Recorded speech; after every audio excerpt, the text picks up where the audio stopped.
নমস্কার, সময় কলকাতায় সবাইকে স্বাগত। এই মুহূর্তে খেলা হবে নিয়ে সঙ্গে রয়েছে এই পায়ে চোখ রাখবো খেলার খবরের দিকে। গত রবিবার আয়ুষ মাত্রের দলকে 191 রানে হারিয়ে অনূর্ধ্ব-19 এশিয়া কাপ চ্যাম্পিয়ন হয়েছে পাকিস্তান।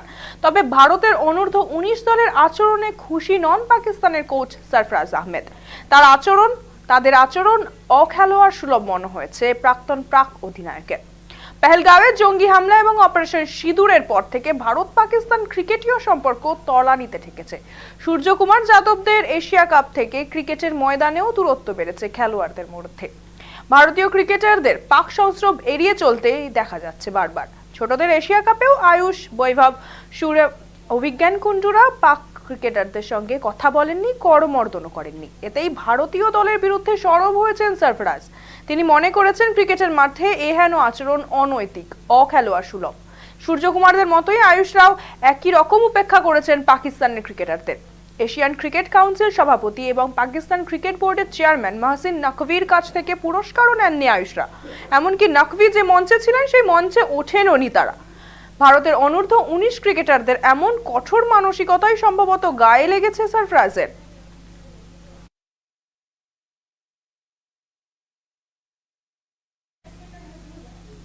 পাকিস্তানের তরুণ ক্রিকেটাররা দেশে ফিরতেই চরম উন্মাদনা, রীতিমতো উৎসবের মেজাজ ইসলামাবাদ বিমানবন্দরের বাইরে।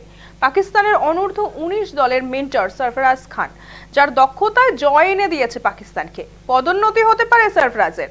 অন্যদিকে ভারতকে হারানোর পুরস্কার ক্রিকেটারদের, লক্ষ লক্ষ টাকা পুরস্কার ঘোষণা পাক প্রধানমন্ত্রীর। প্রধানমন্ত্রী শাহবাজ শরীফ ঘোষণা করেছেন প্রত্যেক প্লেয়ারকে 10 মিলিয়ন পাকিস্তানি টাকা পুরস্কার দেওয়া হবে।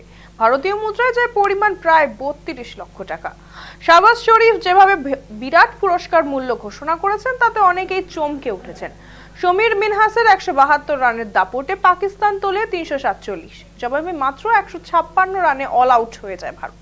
2017 সালে চ্যাম্পিয়ন্স লিগ ট্রফির ফাইনালে ভারতকে হারিয়েছিল পাকিস্তান। সেই দলের অধিনায়ক ছিলেন সরফরাজ। ঘটনাচক্রে তারপর আবার কোনো আইসিসি ট্রফি জেতেনি পাকিস্তান। আবার তার মেন্টরশিপে ট্রফি উঠেছে পাকিস্তানের ঝুলিতে।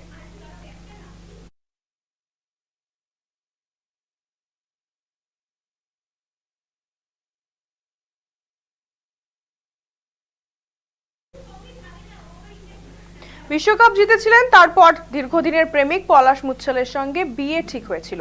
আবার শেষ মুহূর্তে সেই বিয়ে ভেঙে গিয়েছে, যার নেপথ্যে প্রেমিকের প্রতারণার অভিযোগ উঠেছে।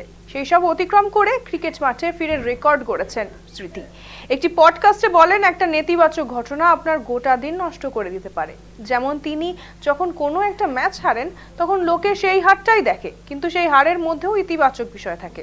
একইভাবে সারাদিন নেতিবাচক ঘটনার পাশাপাশি ইতিবাচক ঘটনাও ঘটে। তাই যদি নেতিবাচক দিকের বদলে ইতিবাচক দিকে মনোযোগ দেওয়া যায় তাহলে দিনটা ভালো কাটে। গত 23শে নভেম্বর গায়ক পলাশের সঙ্গে গাঁটছড়া বাঁধার কথা ছিল স্মৃতির। বিয়ের আগে নানা অনুষ্ঠানও হয়ে যায়, কিন্তু সেই বিয়ে আর হয়নি। অভিযোগ, বিয়ের অনুষ্ঠান চলাকালীনই নাকি এক কোরিওগ্রাফারের সঙ্গে ঘনিষ্ঠ অবস্থায় দেখা যায় পলাশকে। পলাশের সঙ্গে বিয়ে বাতিল করে দিয়েছেন স্মৃতি। সোশ্যাল মিডিয়ায় দীর্ঘ পোস্টে একটি মনে করিয়ে দিয়েছেন, দেশের হয়ে এখনো অনেক ক্রিকেট বাকি রয়েছে তার।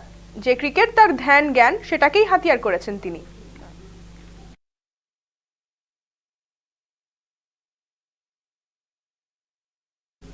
মুম্বাইয়ের দক্ষিণে আলিবাগ অনুশীলন করছিলেন বিরাট।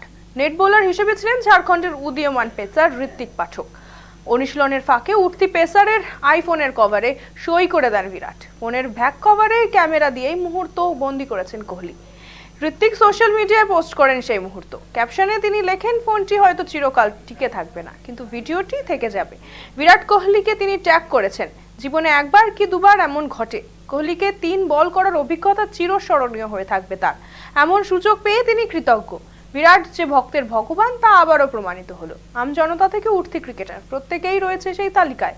11ই জানুয়ারি থেকে শুরু কিউইদের বিরুদ্ধে সিরিজ। দ্বিতীয় ও তৃতীয় ওয়ানডে যথাক্রমে 14 এবং 18ই জানুয়ারি। সেখানে বিজয় হাজারে ট্রফি চলবে 18ই জানুয়ারি পর্যন্ত। টুর্নামেন্টের গ্রুপ পর্যায়ের ম্যাচগুলি হবে 8ই জানুয়ারি পর্যন্ত। ফলে সিরিজের আগে প্র্যাকটিস করতে জোর মনোযোগ বিরাটের।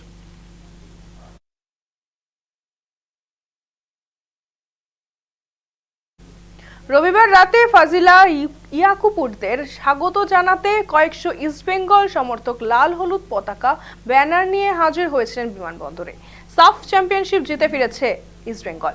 অ্যান্থনি অ্যান্ড্রুজ এখন ফোকাস করতে চান আইডব্লিউএল এর দিকে। আগামী বুধবার সেতুর বিরুদ্ধে ইস্টবেঙ্গলের ম্যাচ রয়েছে কল্যাণী স্টেডিয়ামে। অ্যান্থনি পরিষ্কার জানিয়ে দেন, এবার আইডব্লিউএল জেতা বেশ কঠিন, তবে তাদের সমর্থকরা প্রতীক্ষা করে থাকেন তাদের জয় দেখতে।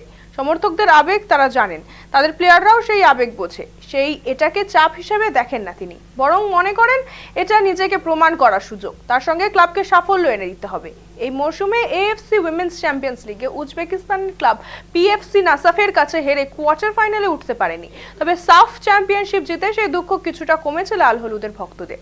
আর সেই জয়ের সঙ্গে জড়িয়ে ইস্টবেঙ্গল তথা ভারতীয় ফুটবলের এক কিংবদন্তিও, তিনি বাইচুং ভুটিয়া। ফাইনালের আগে যিনি ভিডিও বার্তায় পেপটক দিয়েছিলেন মশাল গার্লসদের। সামনে আরো চ্যালেঞ্জ, সাফল্যের খাতা আরো ভরাতে চান অ্যান্থনি।